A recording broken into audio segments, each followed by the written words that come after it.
ঢাকা শহরের রাস্তায় বাইক চালা মানে হচ্ছে এক রকমের যুদ্ধ করার মতো। কারণ ঢাকা শহরের রাস্তায় আসলে প্রতি সেকেন্ডে জ্যাম লেগে থাকে, প্রতি সিগন্যালে জ্যাম লেগে থাকে, সিগন্যাল ছাড়া জ্যাম লেগে থাকে।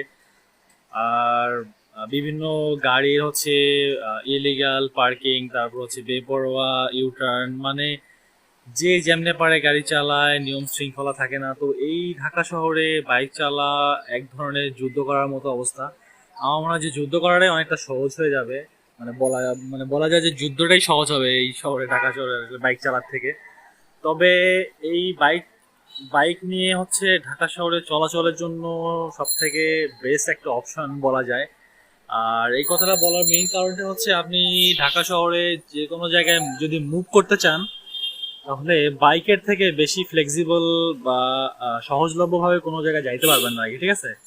সাপোজ আপনি হচ্ছে এয়ারপোর্ট থেকে আপনি আহ, গুলিস্তান আসবেন, বা হচ্ছে গুলিস্তান থেকে মোহাম্মদপুরে যাবেন, তো এরকম রাস্তাঘাটে দেখবেন যে আপনি বাইকটা হচ্ছে আপনার জন্য বেস্ট অপশন হবে। আর এটার মেইন কারণটা হচ্ছে বাইকটা খুব অল্প স্পেস নিয়ে চলে, এবং ছোটখাটো জায়গা দিয়ে গ্যাপ দিয়ে বাইর হয়ে যাওয়া যায়। বাট এখানে প্রবলেমটা হয়েছে মানে সিগন্যাল অমান্য করা, তারপর হচ্ছে বর্তমানে যে রাইড শেয়ারিং আছে তাদের হচ্ছে ট্রাফিক নিয়ম ভঙ্গ করা।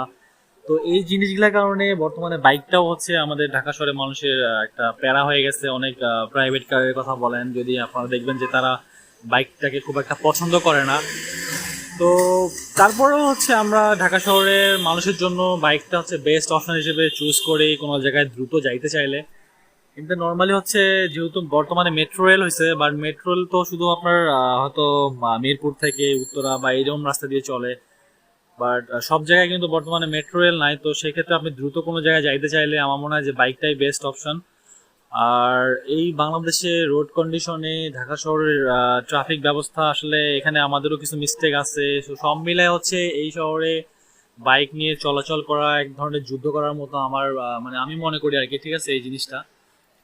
তো বিভিন্ন জায়গায় দেখবেন মানে ইলিগাল পার্কিং করে রাখে বড় বড় গাড়ি। তারপর আবার দেখবেন যে বাসগুলো যেগুলো যাত্রী নিয়ে চলাচল করে, তারাও হচ্ছে দেখবেন যে যেখানে সেখানে পার্কিং করে গাড়ি স্লো করে হচ্ছে যাত্রী উঠায় নামায়। তো এই জিনিসটার কারণে রাস্তাঘাটে জ্যাম লেগে থাকে।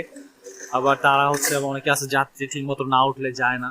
তো আমরা ঢাকা শহরে মানুষটা হচ্ছে এখানে বাইকটাকে বর্তমানে বেশি প্রায়োরিটি দেয়, এবং যার ফলে হচ্ছে বাংলাদেশে ঢাকা শহরে বাইকের সংখ্যা আমার মনে হয় যে এই 10 বছরে যদি আপনি একটা সার্ভে করেন, অর্থাৎ 2015 থেকে 2025 পর্যন্ত হাইয়েস্ট সেল হচ্ছে বর্তমানে